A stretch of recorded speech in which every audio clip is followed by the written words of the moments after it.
I want to introduce Matthew Huffhines from Aspire Services.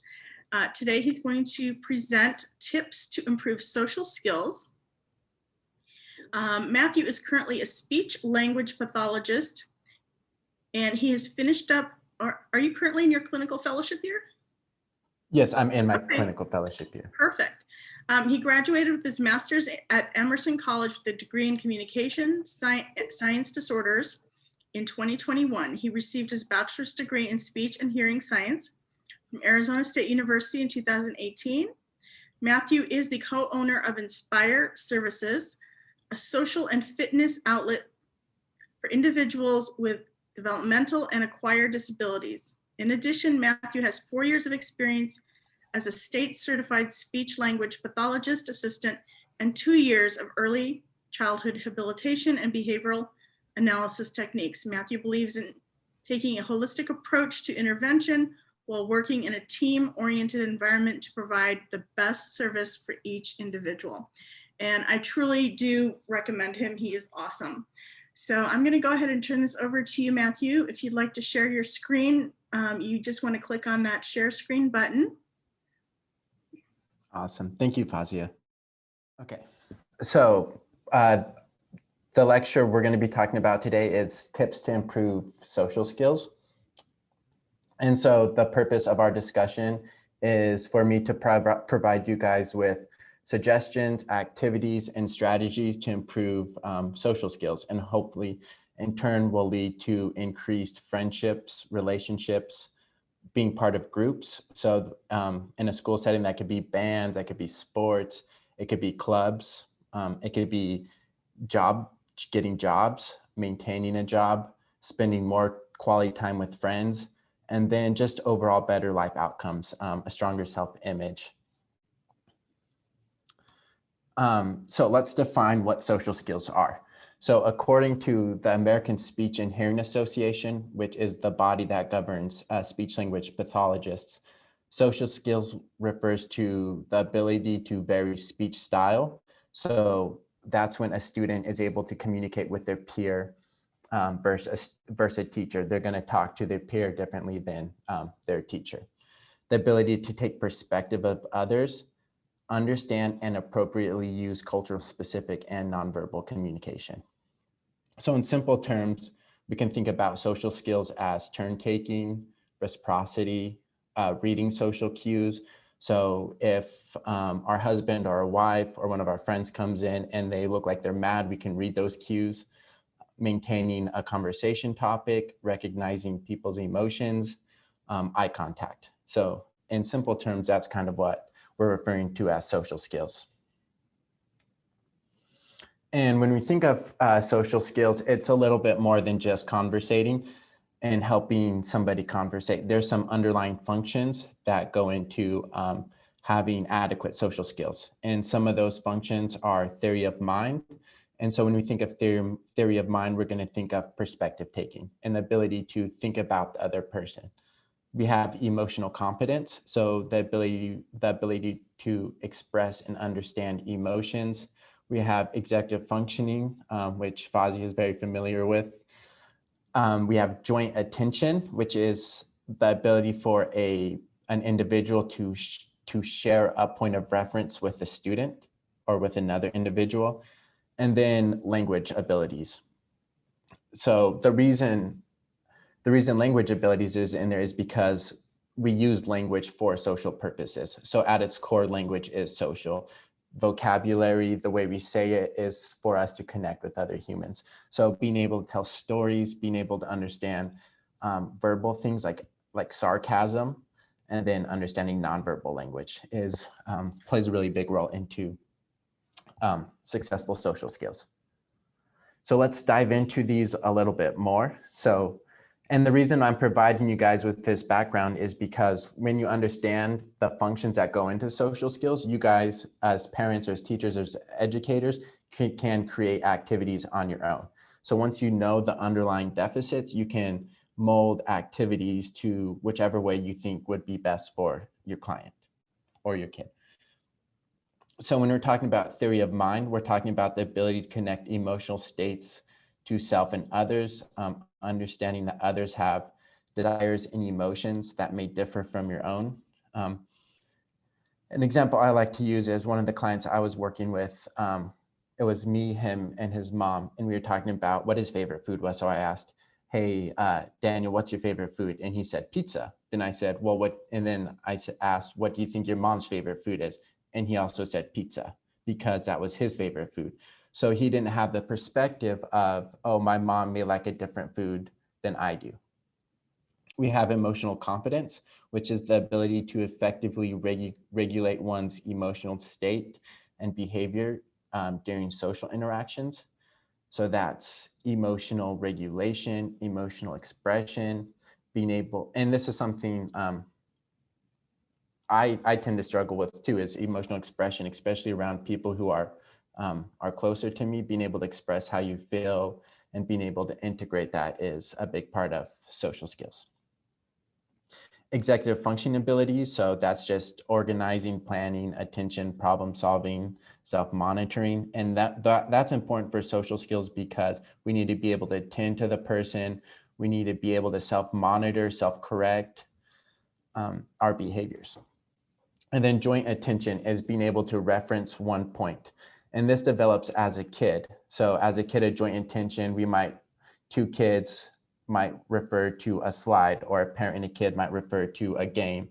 And as we get older, that joint attention becomes more abstract and turns to a conversation. So two adults or two students will now have shared attention on one conversational aspect. And then we have language abilities. So being able to tell and understand stories, being able to understand WH questions, because if we're not able to understand what they're asking, or if we're not able to accurately express what we're trying to say, it's going to be hard to effectively communicate socially. And then nonverbal language. So gestures, body language. How do you know if somebody's sad, happy? How are they tricking us? So nonverbal language plays a big role into that as well. So now that we've learned about some of the underlying functions and we've looked at the definitions, what does a social deficit look like? And a social deficit can present in many different ways. So it can look like having trouble conversating with peers. So entering a conversation. So for example, a kid or a student might interrupt instead of waiting their turn. Maybe they join the group, but they don't initiate a hello. They might have a hard time maintaining a topic. So let's say a kiddo really enjoys talking about dinosaurs, but when one of their peers or their friends wants to move off and maybe talk about swimming, the kid is still stuck on that dinosaur topic and has a hard time moving on. And then turn taking. Is a kid dominating? Is a kid too aloof, too shy? Changing communication styles based on setting or partner. So can the student change the way they talk to a peer versus a teacher, right? We're gonna maybe have some more respect when you talk to a teacher and a parent versus when you talk to one of our friends. So does the student understand that? Telling and understanding stories. They may have difficulties repairing conversation breakdowns. So maybe it's rephrasing something they misunderstood. They might have trouble understanding verbal communication, such as prosodic cues, so sarcasm. How do they know if I'm being sarcastic? Nonverbal signals like gestures. Can they read gestures? Understanding figurative language is going to be difficult for them. So a lot of times slang. So when you say that's chill, or the kids nowadays maybe say that's fire, a lot of our individual social deficits may not be able to understand that because it's not concrete and it's more figurative. And then they may have a harder time making and keeping close friendships. And that's because of the flexibility, conversational topics. So this is what a social deficit might present like. And now that we kind of talked about a definition, the underlying factors, what it looks like, we're going to talk about some tips and tricks now. And I'm going to kind of divide this up into two things. We're going to do before the activity. So these are things that we as parents, teachers, caregivers can do to modify the environment. And then the second half is I'll provide you guys with actual activities that you can try at home. And so some of the big ones that I found super helpful in my practice that I've learned from parents, that I've learned from students, and that I've just learned from the years of experience is, one is to set up a successful environment, use child-led directed activities, so make sure it's motivating for the child. We want to use something called positive specific praise. We want to incorporate activities into daily routines. We know it's easier to incorporate things than to add on. And we want to be consistent. We want to be consistent in the vocabulary used, the expectations we have, and the routines we develop with the students. So when we're talking about setting up a successful environment before we're working on an activity or wanting to develop social skills, we should think about manipulating the room to set the child up for success. So what I mean by that is possibly removing distractions. So if we know that a child enjoys toys or electronics, we should remove those from the room or the table. That way the child is able to focus on the task at hand. Use different modes of learning to help with generalization. So we can use visual cues. Something I always like to use is a whiteboard. That way I can draw out and use visual cues. I can show them a first, then. First, we're going to do this, then we're going to do this, especially if the child or the student doesn't like to do non-preferred things. It's really helpful to see that, okay, we might do a non-preferred thing, and then we're going to transition into something you like. And then I always like to pick one area to focus on. And so social skills is so broad, and I'll get into the areas we'll focus on, but you really want to pick one area. So for example, I like to, if you're working on verbal language on questions and comments, let's focus on questions and comments. And if the child's having a hard time with body language, we may let the body's language slide because we're working on questions and comments. That way we don't overload the child with information, because the child may be like, oh, I'm trying to sit still, I'm trying to sit, they're thinking about sitting still and making a comment. So let's lessen that load a little bit and focus on one area.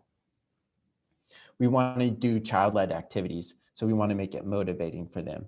So you as the parents know your child best. And so you know what's motivating to them, and we want to follow and incorporate topics into them.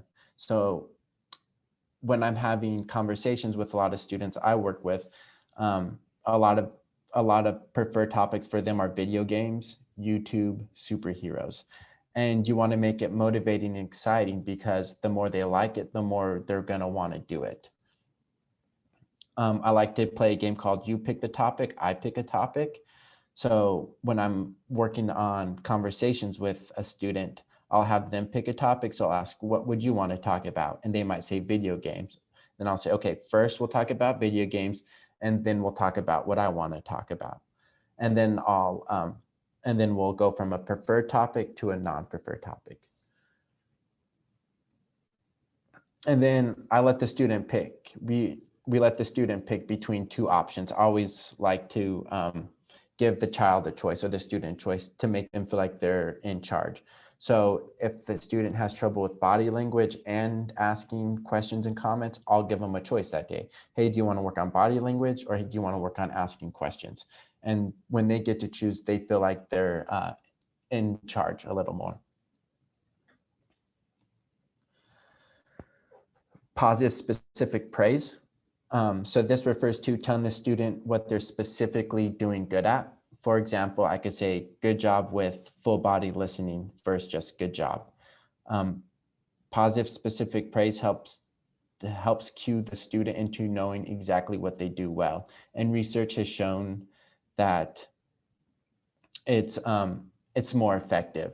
So when you provide specific positive praise, it's more effective than providing general praise. And this is something I found to be really effective as well. So let's say we're working in a group and I see Daniel, and I could say, great job paying attention, Daniel, versus just great job. And that way Daniel's cued into great job paying attention. He understands that he's doing well paying attention. Or I could say, good job with full body listening, or good job making a comment. And usually I like to go with 3 positive comments to 1 negative comment, or 3 positive comments to 1 corrective comment. A common mistake I see is a lot of parents, caregivers, teachers, they might say, come back here or stop doing that. So they're focusing more on trying to correct the behavior than praising what they're doing well. So I like to spend more time praising on what they're doing well, and that will in turn lead to more buy-in. And I like to keep it at the 3-to-1 ratio.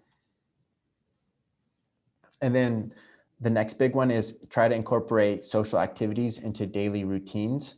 So when, for example, if we want to do a conversational activity where we're asking questions or comments, we don't have to necessarily set 15, 20, 30 minutes aside. Maybe we could do that at mealtime, right? So maybe everybody sits down at dinner time and everybody makes a comment about their day, or everybody goes around and has their turn to ask a question.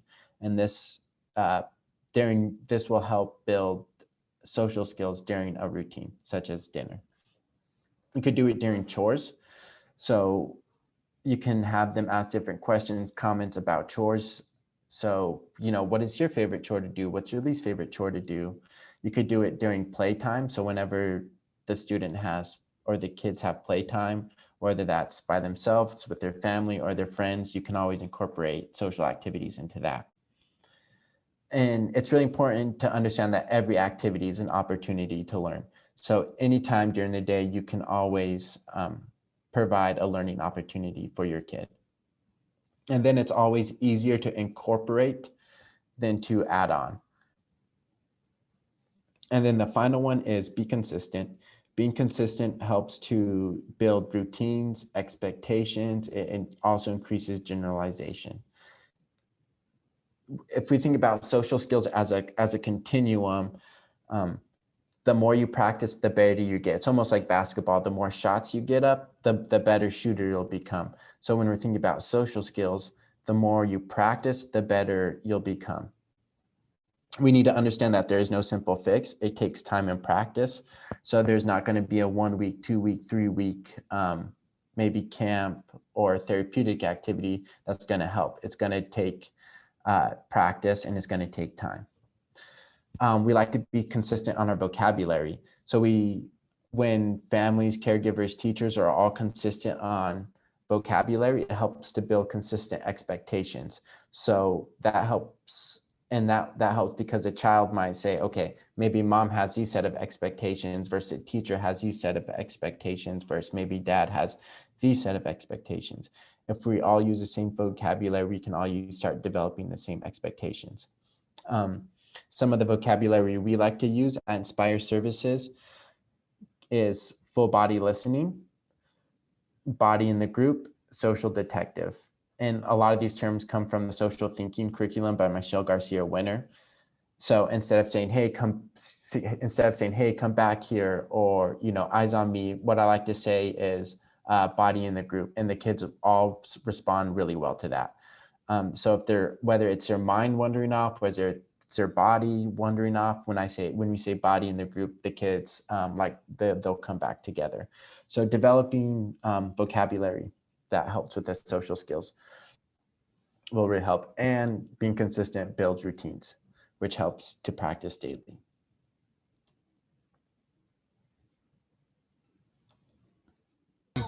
Okay, so now these are activities. I had a little video, so so who's ever watching, this is our older group of teenagers, but we like to have fun. So this is just them dancing.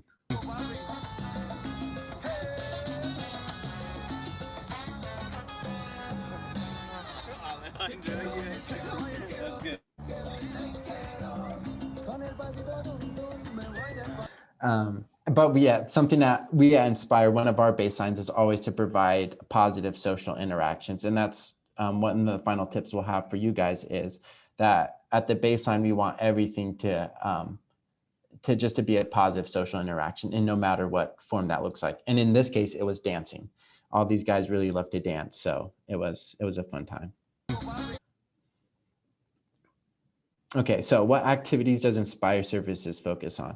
So when we're focusing on social skills and building social skills, we we mirror the underlying deficits. So if we were to think back to the beginning of the presentation, individuals with social deficits have difficulties in theory of mind, so perspective taking, emotional competence, executive functioning abilities, joint attention, and language abilities.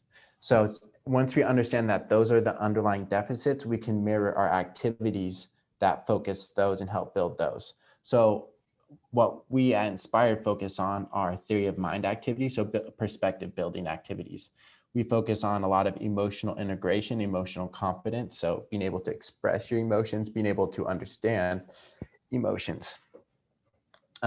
We work on executive functioning activities. We work a lot on body language activities. So body language refers to eye contact, anything you do with your arms, your chest, reading body language. And then we work on language abilities. So storytelling, understanding, expressing, reading, writing. Those are all forms of, those are all activities that we focus on.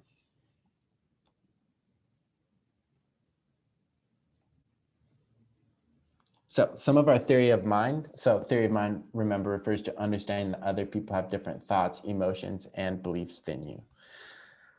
So what we like to do is, I like to use silent videos. So some of the good ones are Pixar short stories. There's another one called Pete the Cat. There's funny guessing videos you can do. And these are all just to create perspective taking.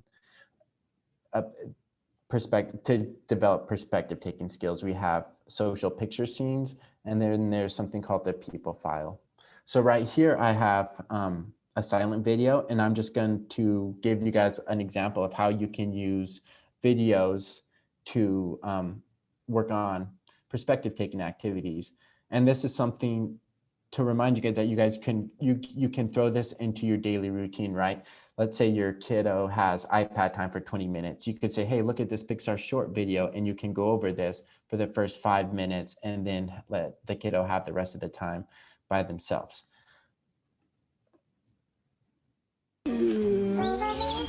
But we will have the video play for a little bit, anywhere between 20 and 30 seconds. We'll pause it, and I can ask questions like, how do you think they feel? And then the student will say, they feel upset. And then I would say, why do you think they feel upset? And they would give an explanation. And then I could ask, what would you do differently? And then this creates perspective taking, because now they have to put and think about the other person and put themselves in their shoes. So for example, these birds are sitting on the line. They see a big bird. Their faces right here. I could say, how do you think they'll feel? How do you think they feel? And the student will answer. And then we could play.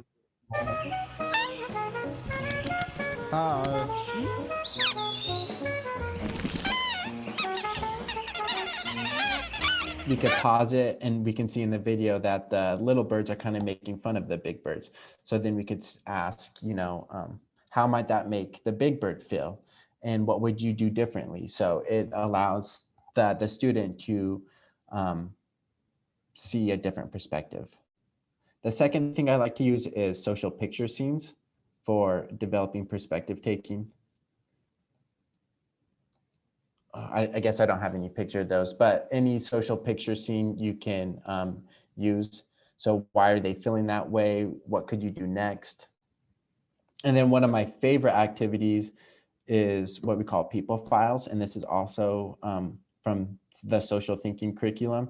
And what it is that it incorporates a visual cue of a student, and you have to remember 3 things about the person. So I put 3 things I remember about a friend, but I like to use this with parents, with friends, with family, and we'll sit down. And for example, I was working with this student named Daniel, and we worked on Daniel, me, and his mom. And he said 3 things I remember about my mom. And one of them, he said, my mom likes to go shopping for me. My mom likes to go cooking for me. So he wasn't able to put himself in his mom's position and think of the things that she liked. They all referred to what he liked. So having this will help to increase perspective taking, And then it'll also help in conversations because what you remember about people, you can bring up in a conversation. So let's say I remember, let's say we're using this and we're in a social group and one kid says, I like eating pizza. And then we go back, the next kid could ask a question about pizza. Since he knows the kid likes pizza, he could say, what's your favorite pizza? Or what's your favorite place to eat? Or he can also make a comment, say, I like pizza. So being able to remember what people said and having a people file will help increase perspective taking and the conversational abilities. So when we think about our second aspect, which is emotional competence and working on emotions, we're really working on being able to understand and express our emotions in an age appropriate way. And some of the things I like to do are emotions bingo. And that's something where you could just find pictures on the internet of all different emotions. I like to use simple emotions and complex emotions. So complex emotions might could be referred to as something like proud, nervous, elated are some of them. I like to use picture cards, emotion picture cards, and I like to use the words describe a time that made me feel embarrassed or describe a time that I felt proud. And then, or I'd like to say what makes you feel proud or what makes you feel nervous. And like I said, you could just go online and find different emotions. Because, for example, we'll work with kids who are 15, 16, 17, 18, 19, 20, and we'll work on emotions. And one of them I think was embarrassed. And it was describe a time that you were embarrassed. And one of the students said, I've never felt embarrassed. And she's 20, I think she was 21 years old. And there may have been a time that she felt embarrassed, but she wasn't able to recognize that emotion. Same with, I think, frightened. We went over frightened, but she wasn't able to describe. She said she never felt frightened because she was unable to recognize and identify that emotion. So being able to recognize that we have these emotions and then being able to express when we feel these emotions is a crucial part of social integration. And then once again, I like to use books, videos to ask questions and comments related to the emotions. Why do they feel sad? What do you think he could do or she could do to make him feel better? So anytime you watch videos or books, you can really focus on that emotional part, right? Why is he feeling sad? Why do you think they're doing that? And so this is what the emotions bingo kind of looks like. This is from the Zones of Regulation, which is a curriculum designed to kind of foster self-control and emotional regulation. And it's developed by Michelle Garcia Winner and Leah M. Kuipers. And if you see on this page, it's kind of a bingo card. And so she has 3 or 4 different sets, and I'll cut them out. And I'll just flip one out and I'll flip one up, and it might be nervous. And it might be nervous, and they'll have to go out and find it, and they'll have to find the face nervous, and they'll mark it off. And when they mark it off, I'll then ask them, is there a time that you felt nervous?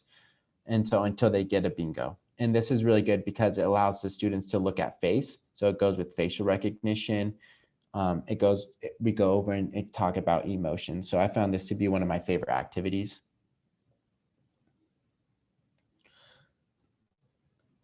These are the emotion picture cards I like to use. And then you can buy these at any teaching store, or a lot of these I just go on Google and look up. So when you look at these, I could ask questions like, why do you think she's feeling this way? And the student may say, because he's playing video games.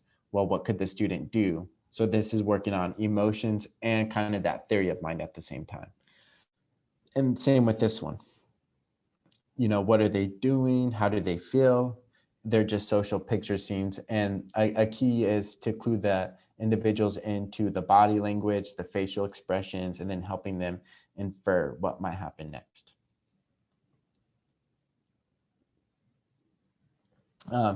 Executive functioning activities. So That refers to organization, planning, attention, problem solving, self-monitoring. And this looks like in a lot of the older students, we work on maybe developing calendars, so sticking to a calendar, job related functions. So can they find a job application? Are they able to fill out a job application? Where do they need to go to find a job app? If they don't know their address or their phone number or certain things, where can they go to find that? Cooking is a big one. I really enjoy cooking because after we cook, we can also eat, which is which eating is a big social activity. So when we cook, we might lay out like 3 or 4 different steps, and the student could use visual cues to help, but cooking is a good one for organization and planning. The next aspect we like to focus on is body language. And we like to focus on having age appropriate body language in different settings. So that could be so what does appropriate body language look like at the dinner table versus maybe, walking outside in public in a group? So we focus on body language in a variety of settings. And when we think about a term, always we here at Inspire use full body listening. And once again, that's a term taken from Michelle Garcia Winner, but the kids really seem to really take to that term, full body listening.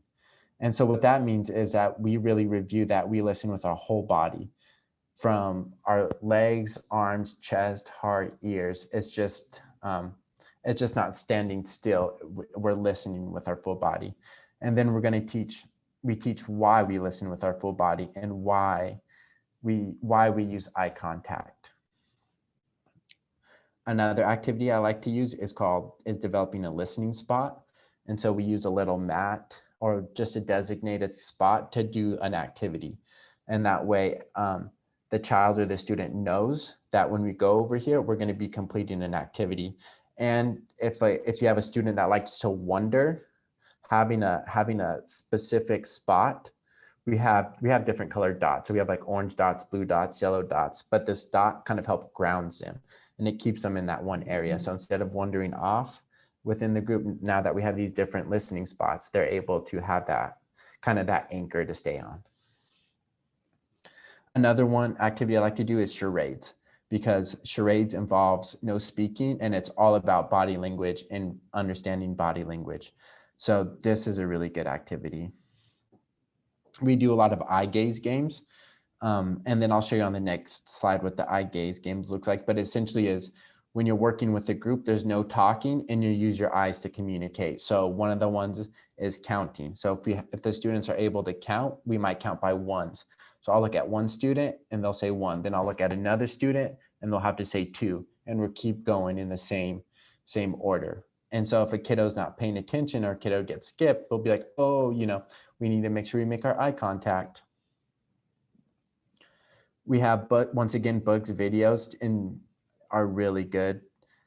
And then we have something called a rope or a band walk. So when we're walking in public, a lot of times like kids and students like to walk at the mall or they're just walking down the street, they walk as a group. So what the rope and band walk does teaches the students to walk together. So I don't know if you guys can see this, but when you're talking about our listening spot, right here, you can see these orange dots and these blue dots. These help the students stay in one spot. So we put these down, and whether working on this, they're doing a physical activity, but a lot of times I'll do a conversational activity standing up, but they'll just have to stand on that listening spot. So it just provides that anchor. And this is an eye contact game that we use. So during this game, we're building. So instead of counting, we're using blocks to build. So Charades wasn't looking. Skip.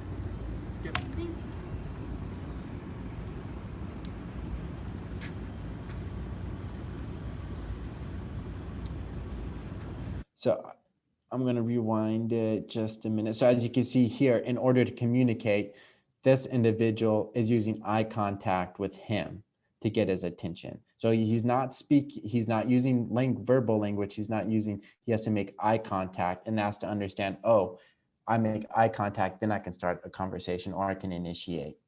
And so he's making eye contact and telling him where to put it. And now he's making eye contact with somebody else, and it continues to build.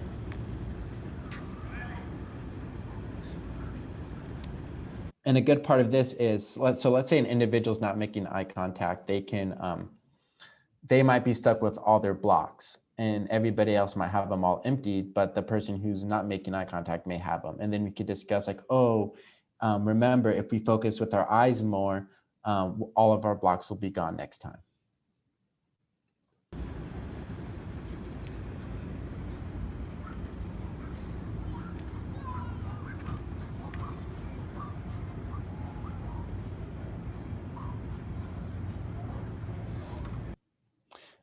And this activity takes place at the mall. So what we like to do is kind of structured activities at Inspired is we'll do some of these social skills right before they're at the mall, but we go sit at the food court or wherever. And then after you practice these, we'll let the kids go off and kind of have it be almost like game time, right? Okay, you practice these skills. Now we're going to sit back and watch you guys.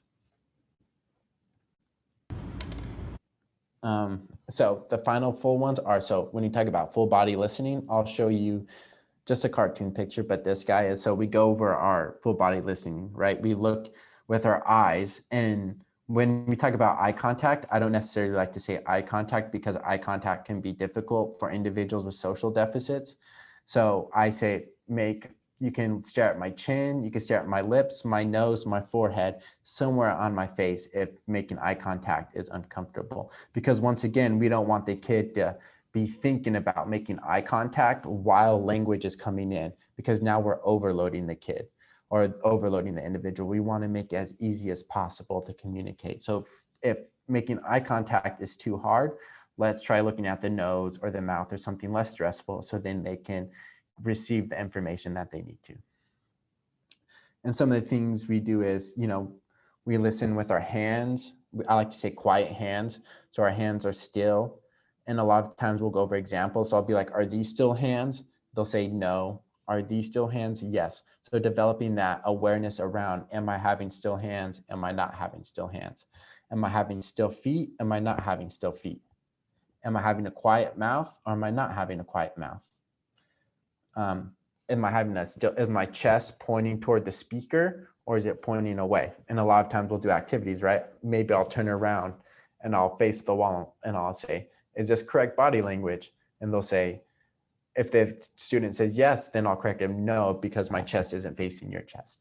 And so developing that awareness around it is really big. And then we have the rope walk. And so I don't know if you can see here, but we have a giant rope. And you can always do a smaller rope or a band, but we have the kids hold on to it together, because there's some kids that like to walk really fast and there's some kids that would like to walk really slow. So what the rope does is kind of keep it a neutral position. And what we found is right here, it's vertical, but what we found is over time and the longer they walk, it kind of straightens out to become horizontal. So they do all start walking kind of in a group, which is awesome, but the rope grounds them so they aren't walk. So the fast walkers walk with the slow walkers. And it's a pretty fun activity. So our final one we're going to talk about is language abilities. And like I said earlier, the reason we talk and we have language is for social purposes. So language abilities closely mirror social abilities. So when we're thinking of language skills, we're going to think of in the context of storytelling. And then we're going to think of language in the context of just asking questions and comments. And one thing Inspire really focuses on our storytelling activities, but something I love to use is called Story Champs. And it provides a concrete way to tell stories and understand stories. And storytelling is important because if you come home and you ask your kid what you did today, or you ask a student, what the problem is, can they Can they adequately tell you what their day was? Can they sequence first this happened, then this happened, or is it mixed over the place? Are they providing enough detail? Are they not providing enough detail? So storytelling actually is one of the best activities to gauge a kid's overall or an individual's overall language abilities, because it uses those things like theory of mind and perspective taking, right? How much background knowledge am I supposed to give the listener? Is this a peer? Is this an adult? What kind of vocabulary am I going to use? Am I able to use transition words, first, next, last? So storytelling is actually a really vital skill to social skills. And then when we think about questions and comments, we'll go over some things we like to do, like ball pass comments, ball pass questions, add a thought ball throw, connect the dot questions. So this is Story Champs. Story Champs was created by a group called they're created by Language Dynamic Group. And I actually think the researcher is from Northern Arizona. She's from NAU. So a lot of Story Champs has actually been tested here in the Valley. So it's really good for individuals who are bilingual, ESL students. So this is a really amazing program. And what Story Champs really focuses on is it focuses on the characters, the settings, the problem. Oh, I messed up. So it focuses on the problem, the feelings, action, solution, and feelings. And what it does is it gives you these little markers that go with each of them. So purple is the characters, orange is the setting, red is the problem, blue is the feeling, yellow is the action. And these are some of the stories. And so what it does is provide a concrete way. So we'll tell a story and then we'll go over, okay, who are the characters? What was the setting? What was the problem? What was the action? What was the solution? And over time, the individuals start to develop a succinct storytelling abilities, which will then allow them to communicate their ideas, communicate what they did today, what's maybe troubling them a little bit easier. And once again, this is helpful because it takes something abstract and it makes it concrete. Now let's talk about conversations. And this is what a lot of people think social skills are about, right? Conversations, talking. And so when I teach social skills or teaching conversations, I like to break it down into three things. I like to break it down into social greetings. I like to break it down into teaching questions and then teaching comments. I teach each one individually. And then as the student develops, I start to teach them in a more synergetic nature. So social greetings are pretty easy. These are almost like scripts.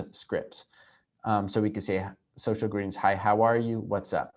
So when I'm working with a student, we may practice this 5 or 10 times in structured situations. So we might just start, I'll have the kiddo walk around the house or, do a circle, come back and get me an adequate social greeting. And we'll do that across settings, right? Okay, I'm going to pretend to be a peer. Now I'm going to pretend to be an adult. So I need you to greet me differently. So what's up? You might say that to a peer, but you're not going to say that to your teacher or an adult. We work on social greetings in a structured situation and then vary it on social context. So once they kind of get the greetings, then we can move into questions or comments. Or I let the child choose. Do you want to work on questions today or do you want to work on comments? And once again, that's providing them the choices, which will make them feel like they're in charge and which will ultimately get you more engagement. So when we're focusing on questions, I divide it up into 3 different questions. So you have conversation starters, you have baiting questions, and you have follow-up questions. And then flip side on the comments you have conversation starters, you have supportive comments, you have add-on comments. And so the rule for conversation starters is that in order to start a conversation, this is what we tell our students, is that the question or comment must be about the other person. So you're not going to start the question by saying, do you like my shirt? I may start it by saying, I like your shirt. And so conversational starters, it would be about the other person. So when working on questions, I always start with developing that awareness. So I'll say, do you like my shirt? And I'll ask the student, is that a question about me or is that about you? And they'll say, that's about, that's about you. So did I break the rule? And they'll say, yes, you did break the rule. Then I might ask them, where did you get your shirt? And they'll say, they might provide the answer. And I said, did I break the rule? And they say, no, you followed the rule because it's about me. So for the conversation starters, the question or the comment is about the other person.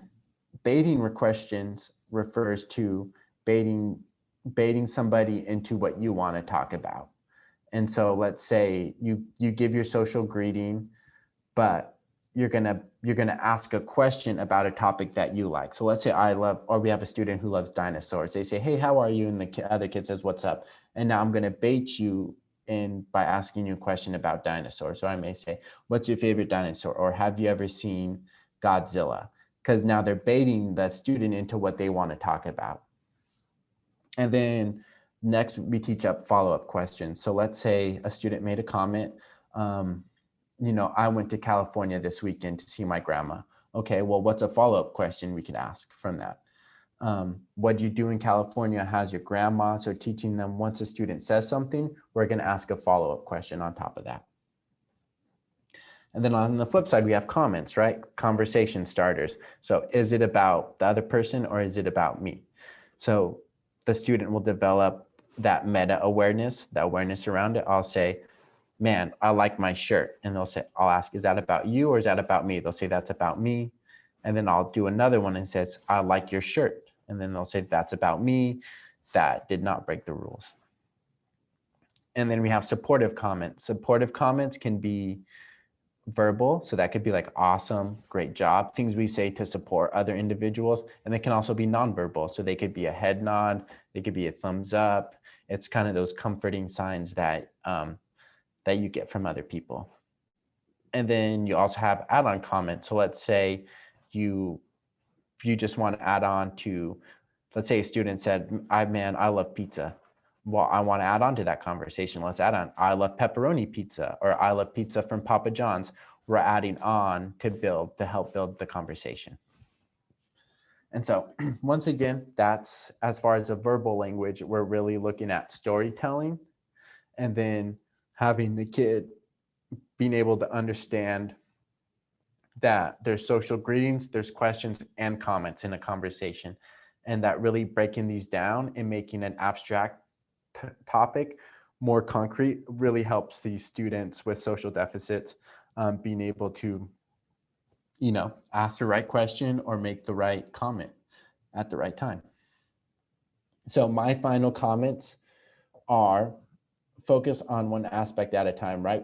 Social skills is such a big thing. We talked about body language, comments, questions, perspective taking. Focus on one and let other things slide. So if we're focusing on, right, asking questions and the kid is having a hard time with body language, don't worry about the body language. Let's just focus on the content of the questions or the content of the comments and let the body language side for now. You want to have fun, right? Always have fun. If you're not having fun, the student or your kid's probably not having fun. So you always want to make it fun and engaging. And you as a parent, you're the expert of your child. You know your child best. So you don't ever want to make something non-fun or don't ever push. You don't want to push too hard. So if you see your child becoming upset, go ahead and feel free to stop the activities. And then the goal is to make positive social interactions. At any time, we got to think about individual social deficits may experience more negative social interactions than they do positive social interactions. So what we want to do is at least provide the students with a positive social interactions. We don't have to do anything fancy. Maybe it's just listening to them and watching something that they like and just being able to understand and get, really listen to them. And that makes a big difference. So how can you find us, contact us for Inspire services? Our website is listed right here. My number is 468-6320. My email is inspireservices.matt@gmail.com. And I want to thank everybody for listening. Thank you so much, Matthew. I really appreciate this. This was very informative.